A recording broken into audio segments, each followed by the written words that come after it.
Halo semuanya, selamat wayah Kio ya dimanapun kalian berada. Kembali lagi bersama Mamang dan di video kali ini kita bakal lanjutin manhwa Dewa Iblis di Keluarga Tang. Kita masuk di part 6. Di awal video ini, namun di luar dugaannya, tiba-tiba saja Wonhui dikejutkan oleh sebuah energi dan killing intent yang ditunjukkan oleh Gyujin tatkala ia tersenyum berkata, "Iya, kamu sungguh berbeda dari sebelumnya. Ada alasan kenapa ibu dan Chang was-was kepadamu.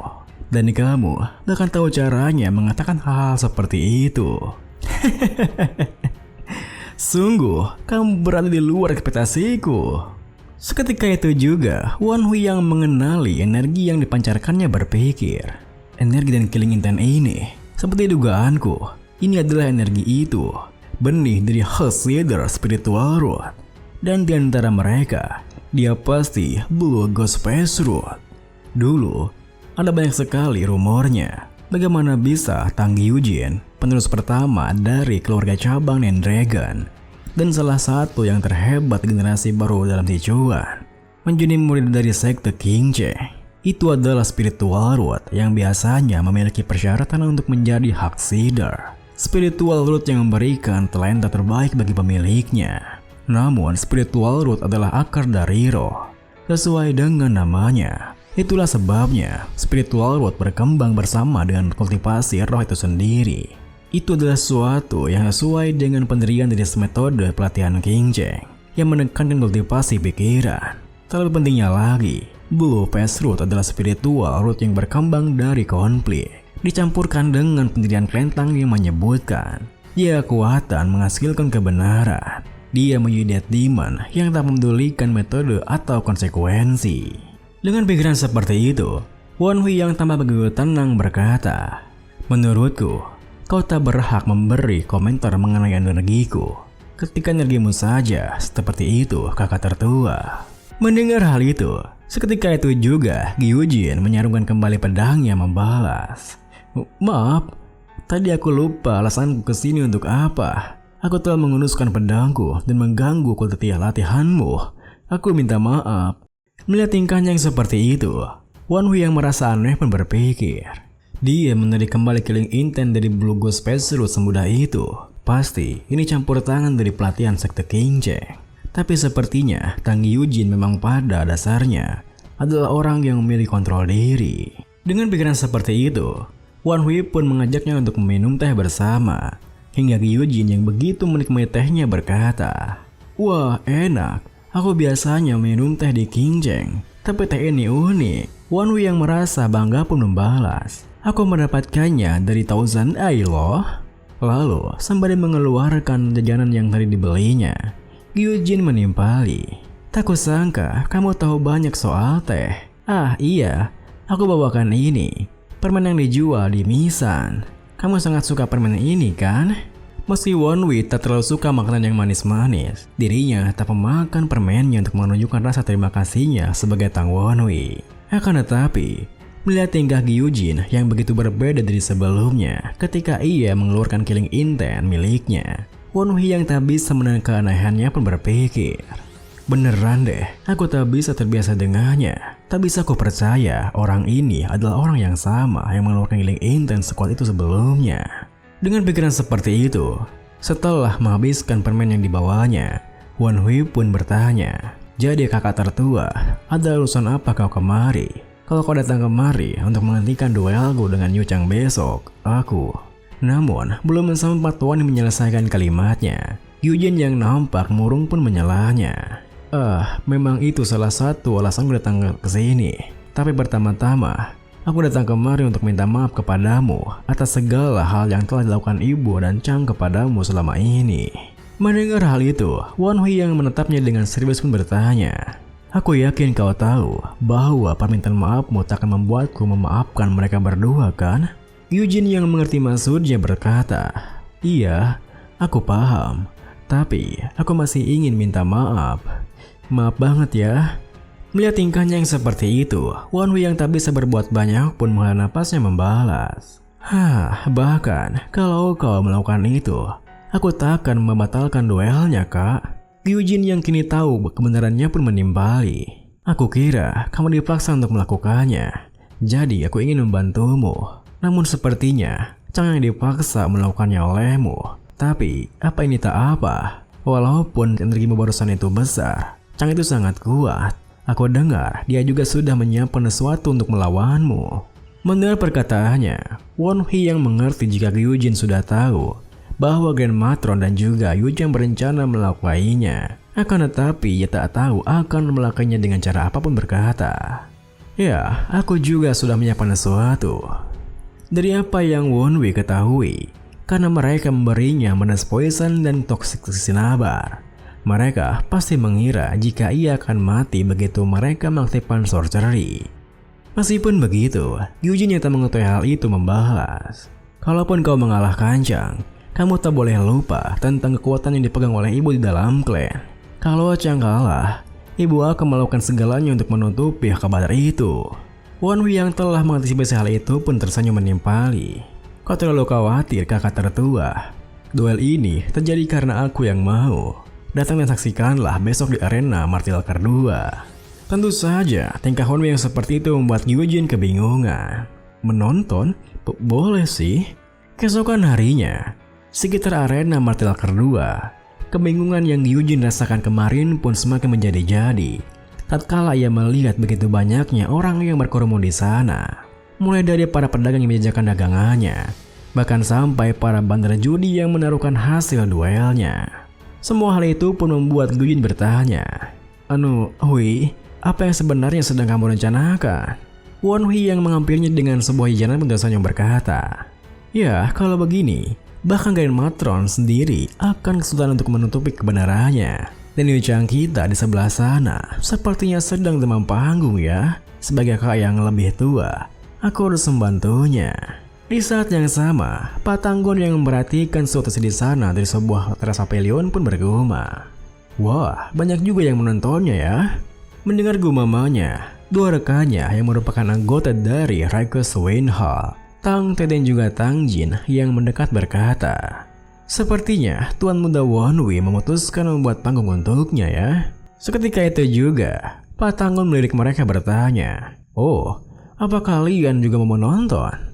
Pak Tang Te membalas, "Kami di sini untuk bekerja. Dan banyaknya orang yang berkumpul untuk menyaksikan duel antara dua penerus ini. Ada baiknya untuk menjaga semuanya agar tetap terkendali dan aman tanpa terkendala apapun."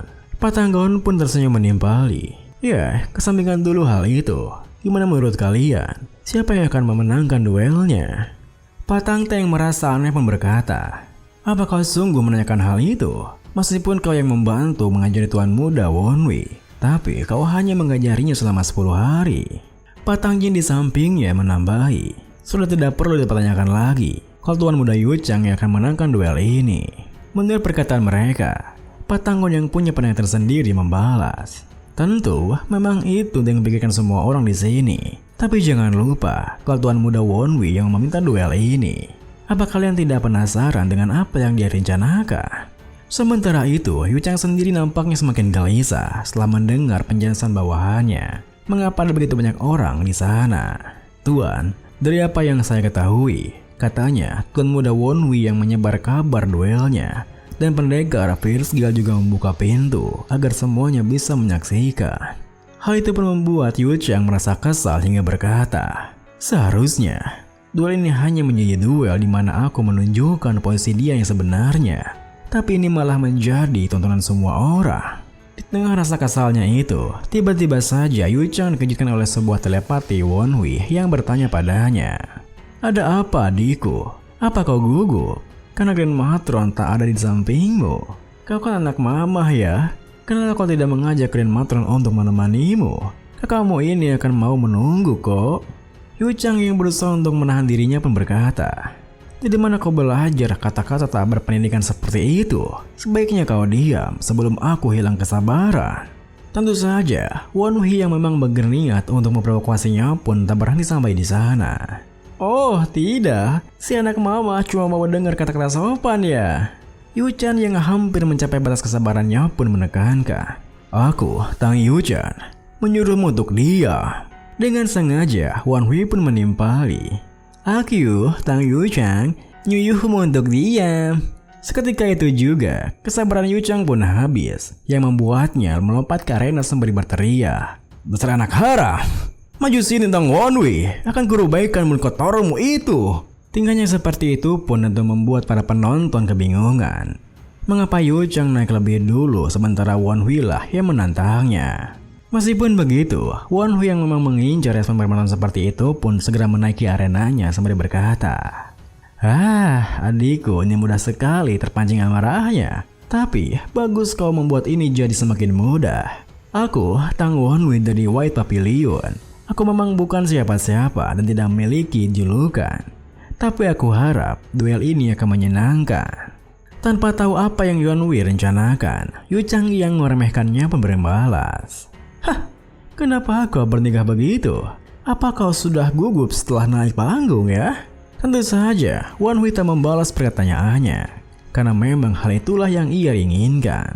Sehingga bersamaan dengan para penonton yang mulai membicarakan tingkah Yuchang yang tahu seperti Wonwei yang menunjukkan sikap hormatnya, Eugene yang bisa menebak rencana Wonwei pun berpikir, Chang, dasar sepertinya Hui memancing amarahnya lewat telepati. Tapi tetap saja seharusnya dia tetap tenang meladeninya. Dengan begitu, Wonwei berhasil membalikkan pandangan orang-orang dan menjadi tampak seperti dia yang menerima tantangannya. Tetapi pada akhirnya, hasil dari duel inilah yang akan menentukan.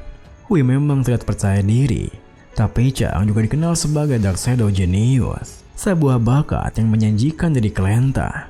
Dia bukan orang yang bisa diremehkan begitu saja. Lalu saat ia berpikir seperti itu, Yuchang yang telah berhadapan dengan Wonwei pun berkata, sepertinya kau cuma bisa omong kosong saja ya. Wonwei pun tersenyum mengejeknya membalas, apa kau di sini cuma ingin berbicara? Yuchang yang semakin kesal pun menimpali. Baiklah, langsung saja kita mulai kalau itu maumu. Aku tidak tahu trik apa yang akan gunakan, tapi tidak akan berhasil. Tepat setelah mengatakan itu, Yuchang pun melemparkan bom asap ke arenanya. Yang buat para penonton di sana tak bisa melihat apapun ke dalam arenanya. Kemudian di saat Yuchang memulai pergerakannya di dalam asap, Wonwei yang agak terkejut pun berpikir, aku tak menyangka dia akan menggunakan bom asap seperti ini. Ya, menggunakan Shadowki dalam ruang terbuka memang bukan ide yang bagus. Tapi ini tetap tindakan ceroboh untuk menyerangku. Dan dia yang memanggilku pengjutan bodoh, malah menyerangku dari belakang tanpa pikir panjang. Sesuai dugaan, dari seniman bela diri kelenta. Dengan pikiran seperti itu, bersamaan dengan Yuchang yang menyerangnya dari belakang, Wonwei pun menggunakan teknik Shadow Step untuk menghindarinya sembari berkata, apa kau lupa kalau Tanggon sudah mengajariku Shadow Step? Kau tak lupa kan ya? Yuchang yang merasa kesal pun tertantang menggertakkan giginya membalas, siapa sangka kau bisa menguasai Shadow Step? Meskipun ibumu dari orang bawah, sepertinya kau tetap memiliki darah ayah. Tetapi Shadow Step hanya teknik yang melengkapi Shadowki. Biar kutunjukkan padamu apa tuh Shadowki yang sebenarnya. Tepat setelah mengatakan itu, Yuchang pun menunjukkan kebolehannya. Ia menggunakan sebuah teknik yang meleburkan keberadaan penggunanya ke dalam bayangan, membuatnya sulit untuk dideteksi dari suara ataupun pandangan. Pada saat itu, Wonwei pun mengerti kenapa Yuchang dijuluki sebagai Dark Shadow Genius, karena memang sulit untuk melihatnya dengan mata telanjang di bayang-bayang. Akan tetapi, hal itu tak berguna bagi Wonwei karena Shadowki miliknya tak bisa kabur dari sayap perisai milik Wonwei. Ditambah lagi, killing intent miliknya terasa begitu jelas yang membuat Wonwei bisa merasakan lokasinya bahkan tanpa reaper sight sekalipun. Lalu saat Yuchang terus mengejar Wonwei yang bisa menghindari serangannya, Pak Tang Wei juga Pak Tang Jin berkomentar, mengejutkan juga melihat tuan muda Wonwei menggunakan Shadow Step sampai di tingkat itu. Pengendalian Shadowki tuan muda Yuchang juga meningkat. Apa ini karena latihan tertutup yang dia lakukan? Tapi ini terlebih dari sebuah game kejar-kejaran. Apa tuan muda Wonwei ingin terus menghindar sampai asapnya menghilang? Tetapi meskipun asapnya sudah menghilang, jika tuan muda Wonwei tak melakukan serangan yang menentukan, dia cuma akan buang-buang waktu. Mendengar komentar mereka, Pak Tanggon pun tertawa berkata, aku sudah mengajarinya sesuatu untuk serangan terakhir. Patang Teh dan Patang Jin yang merasa aneh pun bertanya, benarkah? Sepertinya kau melakukannya lebih dari yang diperintahkan Green Matron ya, benar kan? Patang Gun yang merasa kesal dengan tingkah mereka pun bertanya, "Hais, kenapa kalian tidak percaya sama teman sendiri sih?" Ini pun diakhiri dengan serentak Patang Jin dan juga Patang Teh membalas, "Kau sendiri tahu kalau kami ini adalah orang yang paling tahu siapa dirimu lebih dari siapapun kan?"